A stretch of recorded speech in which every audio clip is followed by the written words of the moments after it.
नमस्कार. मी सौ मैत्रेयी भट काव्य रसरंजनमध्ये आपणा सर्वांचं मनःपूर्वक स्वागत. आपणा सर्वांच्या अंतःकरणामध्ये चैतन्य रूपाने वसत असलेल्या भगवंतांना साष्टांग प्रणिपात करून वासुदेव श्रीकृष्णांचं मी प्रथम स्मरण करते. वसुदेवसुतं देवं कंसचाणूरमर्दनं देवकी परमानंदं कृष्णं वंदे जगद्गुरुं. आज श्रीमद भगवद्गीता अध्याय 11 विश्वरूप दर्शन योग हा अभ्यासाचा विषय आहे. या अध्यायातील रसपरिपोष या भागाकडे वळण्यापूर्वी 11व्या अध्यायाविषयी म्हणजे त्यातील विश्वरूप दर्शनाविषयी आपण अधिक जाणून घेऊया. अर्जुनाच्या विषादाने गीतेचा पहिला अध्याय सुरू होतो. ते 11व्या अध्यायाच्या पहिल्या श्लोकात अर्जुन काय म्हणतो ते पाहू.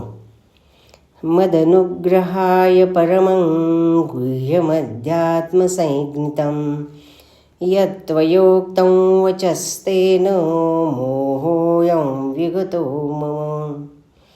म्हणजे भगवंतांनी अर्जुनावर अनुग्रह केला, त्याला परमगुह्य अध्यात्माविषयी उपदेश केला, त्यामुळे अर्जुनाचे अज्ञान दूर झाले असे तो म्हणतो. विषादापासून ते अज्ञान दूर होणे हा अर्जुनाचा प्रवास इथपर्यंत झाला. या अध्यायाच्या शेवटी अर्जुनाला भगवंत सूचित करतात.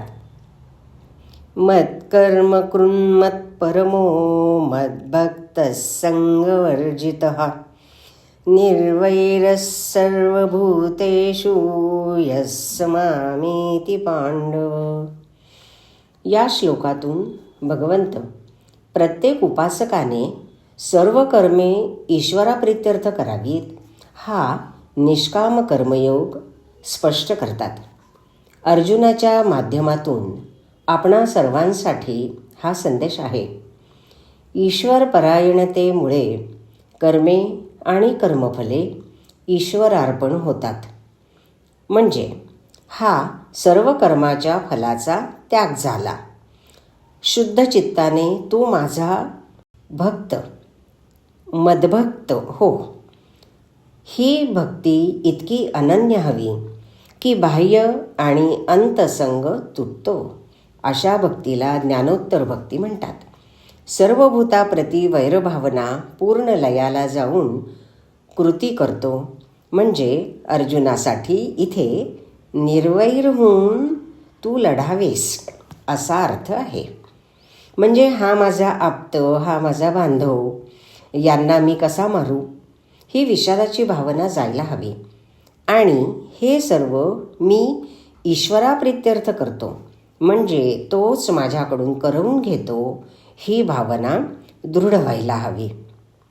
शेवटी निर्वैर होऊन ईश्वराला जाऊन मिळणे या ज्ञानयोगापाशी 11व्या अध्यायाचा समारोप होतो. हा संदेश यापूर्वीच्या अध्यायातूनही सातत्याने भगवंत देतात. 9व्या अध्यायात भजस्व माम म्हणताना निरंतर माझेच भजन कर असंच त्यांना सांगावयाचं आहे, जे 9व्या अध्यायाच्या समारोपाच्या श्लोकात अधिक स्पष्ट होतं. जेव्हा ते म्हणतात मन्मना भव मद्भक्तो मद्याजी मां नमस्कुरु मामे वैश्यसि युक्त्वैव महात्मानं मत्परायण. या श्लोकाचा संदर्भ देण्याचं कारण म्हणजे तू आपले मन मद्रूप कर. म्हणजे यातून काय स्पष्ट होतं ते पाहू. मन जिंकणं हा ध्यानयोग, निरंतर भजन म्हणजे भक्तियोग, काया वाचा मनाने सर्वस्व अर्पण करणं म्हणजे मद्याजी हा निष्काम कर्मयोग, आणि नमस्कुरु म्हणजे आत्मसमर्पण योग. हे सर्व समजून घेतले तर भक्ती कशी करावी हे उलगडेल. मग ज्याची भक्ती करायची त्या परमात्म्याचे यथार्थ आत्मज्ञान म्हणजेच राजगुह्य. भगवंतच सर्व जगाच्या उत्पत्तीचे कारण आहेत आणि त्यांच्यामुळेच संपूर्ण जग कार्यरत आहे. हे अधिक स्पष्ट होण्यासाठी भगवंतांनी विभूतींचा विस्तार केला, तोही अंशमात्राने. भगवंतांचे अंशात्मक तेजही दीपवणारे आहे. त्या धारणकर्त्याचा आविष्कार विभूती योगानंतर विश्वरूप दर्शन योगात येतो. या विराट दर्शनाने अर्जुन आणि संजय हे कसे विस्मयचकित झाले आहेत याचा उलगडा होतो. त्यामुळे साहजिकच या अध्यायात भगवंत कमी बोलले आहेत आणि अर्जुन आणि संजय यांच्या मुखी जास्त श्लोक आहेत. त्यातही अर्जुनाच्या मुखी जास्त श्लोक आहेत. भगवंतांशी पूर्ण एकरूपता ही मोक्षाची पायरी. अर्जुनाला याची देही याची डोळा पाहायला मिळणार आणि तसे झालेही. त्याला भगवंतांचे दिव्य विश्वरूप दर्शन झाले. ते पाहत असताना अर्जुनाच्या मनातले विचार माऊलींनी कसे मांडलेत पहा. ऐसा अद्भुत तेजो राशी जन्मानवलम्या देखिलासी, नाही व्याप्ती आणि कांतीसी पारुजी तुझिये. देवा, तुझ्या व्यापकत्वाला मर्यादा नाही. देवा तू अक्षर औटाविये मात्रेसी पर, श्रुती जयाचे घर गिवसित आहाती. हे भगवंता, तू परब्रह्म ओंकारातील अ उ म या 3 पूर्ण मात्रा आणि बिंदू ही अर्धमात्रा अशा 3.5 मात्रे पलीकडचा आहेस, ज्याचा वेदांनाही पार लागला नाही. आणि मग या विराट रूपाचे एकच तोंड कसे पसरले आहे. कैसे एकची केवढे पसरले, त्रिभुवन जिव्हाग्री आहे टेकले, जैसे का कवीठ घातले वडवानवळी. म्हणजे उग्ररूप धारण करून आपल्या जाज्वल्य मुखांनी संहार करणारे ते आदिरूप पुराण पुरुषाचे दिव्य रूप त्याच्यासमोर साकारलं. त्याला पुढून पाठीमागून नमस्कार असो असे अर्जुन म्हणू लागला. त्यातून परमेश्वराचे सर्व व्यापित्व स्पष्ट होते. हे उग्ररूप भगवंताचेच आहे ना, हा विचार मनात येता येता अर्जुन म्हणतो, मिया होवाव्या समाधान, जी पुसिले विश्वरूप ध्यान, आणि एकेची काळे त्रिभुवन, गेळी तुची उठिलासी. देवा, माझे समाधान होण्यासाठी विश्वरूप विचारलं आणि तू मात्र एकदम त्रिभुवन गिळीतच गिळू लागलास. ही उग्रता वाढताना पाहून अर्जुन संभ्रमित झाला. त्या क्षणी त्याला भगवंतांचं सांगणं आठवलं की द्रोण, भीष्म, कर्ण आणि इतरही नावाजलेल्या वीरांना त्यांनीच म्हणजे भगवंतांनीच त्या विश्वरूपानेच गळून टाकले आहे. आता तू निमित्त मात्र होऊन त्यांचा संहार कर. हे माझिया वदनी पडले. हे भगवंतांचे शब्द त्याने दिव्य दृष्टी प्राप्त झाल्याने पाहिले होते. जिथे देव, सिद्ध, किन्नर, अवघे चराचर हर्षभराने नतमस्तक होत होते, ते रूप पाहून त्रिभुवनातील राक्षस, दुष्टजन 10 दिशांना पळतात.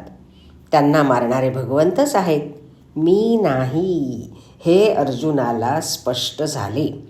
ज्याला त्याला आपापल्या कर्माचे फळ मिळते ते देणारे भगवंत, मनुष्य मात्र निमित्त मात्र आहे. इथे आपल्याला उद्योग पर्वात श्रीकृष्ण शिष्टाईला गेले होते त्यावेळी काय घडले ते आठवते. दुर्योधन तडजोडीचे कुठलेच बोलणे ऐकेना.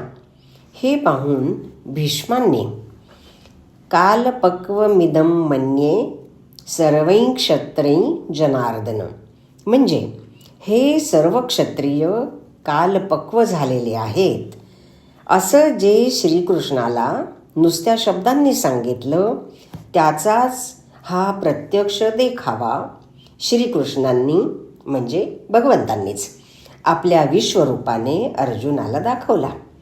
11व्या अध्यायाच्या समारोपाच्या श्लोकात सर्व गीताशास्त्राचे सार आलेले आहे, तात्पर्य आले आहे, असं शांकर भाष्यातही म्हटलं आहे. प्रतिकारार्थ जे कर्म करावयाचे ते निर्वैरत्वाने करणे आणि ईश्वरार्पण बुद्धीने करणे हे महत्त्वाचे. प्रतिकाराचं काम संपल्यानंतरही ज्या दुष्टांचा प्रतिकार केला त्यांचं अकल्याण करण्याची बुद्धी राहत नाही. भगवंतांनी असा दुष्टांचा संहार करून त्यांना सद्गतीच दिली. आता ते स्थळ म्हणजे कुरुक्षेत्र होतं, धर्मक्षेत्र. कुरुक्षेत्र धर्मक्षेत्र असं वर्णन आहे ना. तर तिथं ज्यावेळी युद्धाला प्रारंभ झाला त्यावेळी अर्जुनाचं सारथ्य श्रीकृष्णांनी केलं. त्यामुळे अर्जुनाचा विजय निश्चित झाला. अर्जुनाबरोबर आपण असे भाग्यवान की अखिल मानवजातीला श्रीमद्भगवद्गीतेचा अपूर्व लाभ झाला.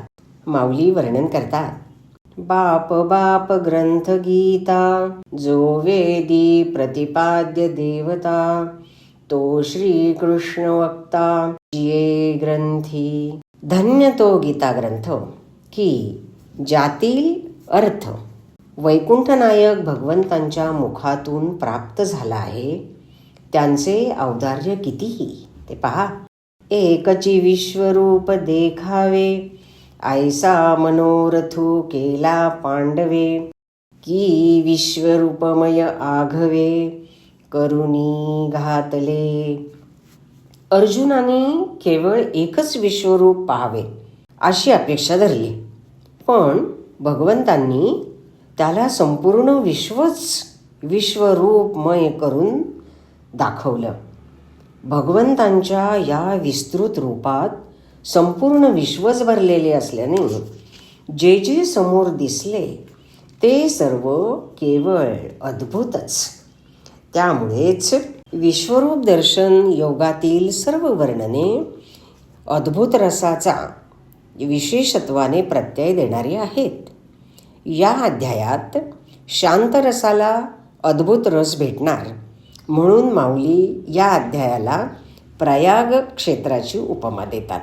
ज्याप्रमाणे प्रयाग क्षेत्रात गंगा आणि यमुना या 2 नद्यांचे ओघ प्रकट दिसतात. मात्र त्या 2 ओघांच्या मध्ये जशी सरस्वती नदी गुप्त आहे त्याप्रमाणे या अध्यायात शांत आणि अद्भुत हे 2 रस स्पष्ट दिसणारे आहेत. आणि या 2 रसात गीता ही अदृश्य गुप्त सरस्वतीच आहे असं स्पष्ट करताना माऊली म्हणतात, बाप हो, ही योग्य त्रिवेणी सर्वांना प्राप्त झाली आहे. ते अध्याय 11च्या 10व्या ओवीत काय म्हणतात ते पाहू.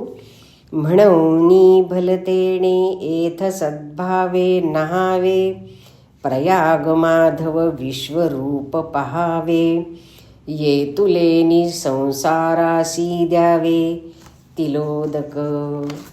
म्हणजे काय धरायचे आणि काय सोडायचे ते किती स्पष्टपणाने माऊलींनी सांगितलेले. आणि मग पुढचं वर्णन करताना त्यात माऊलींनी वर्णन केलेले जे नानाविध वर्ण म्हणजे जणू काही शृंगाररूपी संपत्तीची भांडारच जणू काही खुली केलेली आहेत. उपमा तर इतक्या मनोहारी की वाचक थक्क होऊन जावा. जसे खिडकीतून येणाऱ्या सूर्यप्रकाशामध्ये परमाणू उडताना पाहावयास मिळतात त्याप्रमाणे विश्वरूपाच्या प्रत्येक अवयवाच्या सांध्यात अनंत ब्रह्मांड फिरत असताना दिसतात. अशा प्रकारे अर्जुना लागी चितकळिका श्रीकृष्णांनी उजळून दिली आणि अर्जुन दिव्य दृष्टीने विश्वरूप पाहू लागला. भगवंतांचा महिमा लक्षात येऊन तो म्हणू लागला, परी मकरतुंडा मागिलेकडे होतासी तोची तू एवढे रूप जाहालासी हे पुढे ओळखिले मिया. अर्जुनाने एक गोष्ट स्पष्ट ओळखली. इथे आपल्याला ते दिसून येत आहे की रथाच्या दांडीच्या मकरावर तोंडाच्या मागील बाजूला बसलेले जे तुम्ही, त्याचेच हे विश्वात्मक रूप आहे. केवढा प्रचंड अद्भुत चमत्कार. ते उग्ररूप सहावेना. म्हणून तो पुढे विनवू लागला, किती वाढविसी या उग्ररूपा अंगीचे भगवंतपण आठवी बापा. नाही तरी कृपा मजपुरती पाही. त्या विश्वरूपाला पुन्हा पुन्हा वंदन करून त्रिभुवनात न मावणारा आपला अपराध आठवून तो व्यथित झाला. त्या परमात्म्याला आपण सखा म्हणून संबोधले, किती सलगी केली. आता त्याला त्याची खंत वाटते. तरी आता अप्रमेया मज शरणागता आपुलिया क्षमा की जो जियया अपराधासी. क्षमा याचनेनंतर अर्जुनाला सात्विकतेचं भरत आलं. आता हे विश्वरूपाचे सोहळे भोगून डोळे तृप्त झाले. आता कृष्णमूर्तीच समोर हवी असं त्याला अगदी प्रकर्षाने वाटू लागलं. हे विश्वरूपाचे सोहळे भोगून निवाले जी डोळे आता होता ती आधले कृष्णमूर्ती लागी. हे अर्जुनाचे बोल ऐकून त्या विश्वरूपाला विस्मय झाला. या अर्जुनाची या बोला विश्वरूपा विस्मयो जाहला. म्हणे ऐसा नाही देखिला धसाळ कोणी. आता प्रत्यक्ष भगवंतांनी आपलं विश्वरूप प्रगट केलं असताना जो चतुर्भुज रूपाची पुन्हा अपेक्षा करतो त्याला काय म्हणावे. भगवंत अर्जुनासाठी काय विशेषण लावतायत ते बघा. त्यासाठी माऊलींच्या लेखणीलाही अगदी धार चढलेली आपल्याला दिसून येते. असं जरी असलं तरी हे सर्व भगवंत प्रेमभावानेच बोलत आहेत. कारण यापूर्वीच अर्जुनाने त्याच्या मनातले भारावले पण स्पष्ट केलेलेच आहे. ते भगवंत जाणून आहेत. दिव्य चक्षूंनी एवढा महिमा दाखवला पण ते तेज सहन होण्यासारखे नव्हते. म्हणून भांबावलेला अर्जुन तेव्हा म्हणाला होता, ना तरी संहार तेजाचिया ज्वाळा तोडून माचू बांधला अंतराळा. आता दिव्य ज्ञानाची डोळा पाहवेना. त्या संहाराच्या तेजांच्या ज्वाळा तोडून आकाशात बांधलेला मांडव दिव्य ज्ञानाच्या डोळ्यांनाही पाहवत नव्हता. कैसा वार या धनुर्वात चढला समुद्र की महापुरी पडिला. विषाग्निमारा प्रवर्तला वडवा नळासी. माऊलींनी अतिशयोक्ती अलंकारातून अर्जुनाची मनस्थिती हुबेहूब व्यक्त केली आहे. वाऱ्याला धनुर्वात चढणे, समुद्र महापुरात सापडणे, अशा प्रकारची वर्णनं अर्जुन किती पराकोटीचा विस्मयचकित झाला होता हेच दाखवून देतात. पण आयुष्याच्या मार्गामध्ये दिवसरात्रीच्या पायऱ्या करून सर्व प्राणीजात त्या कराल मुखामध्ये शेवटी प्रवेश करतात. यथा प्रदीप्तं ज्वलनं पतंगा विशन्ति नाशाय समृद्ध वेगाः तथैव नाशाय विशन्ति लोकास्तवापि वक्त्राणि समृद्ध वेगाः. हे वैश्विक सत्य अर्जुनासमोर मांडण्यासाठीच विश्वरूप दर्शनाचं प्रयोजन होतं. तू मोठा शूरवीर सव्यसाची असलास तरी हे करणारा तू नाही. तू निमित्त मात्र आहेस. करता करविता तो विश्वनियंता आहे. तेव्हा आता उठ, शहाणा हो. हे सांगताना प्रेमभरानी भगवंत त्याला धसाळ, हेकाडू, गावडिया म्हणून त्याचा अडाणीपणा दाखवून देतात. तरी त्या अनन्य भक्तीने युक्त अर्जुनावर प्रसन्न होऊन कृपावर्षावही करतात. परी नेणसीच गावडिया, काय कोपो आता धनंजया, आंग सांडोनी छाया, आलिंगितो सीमा.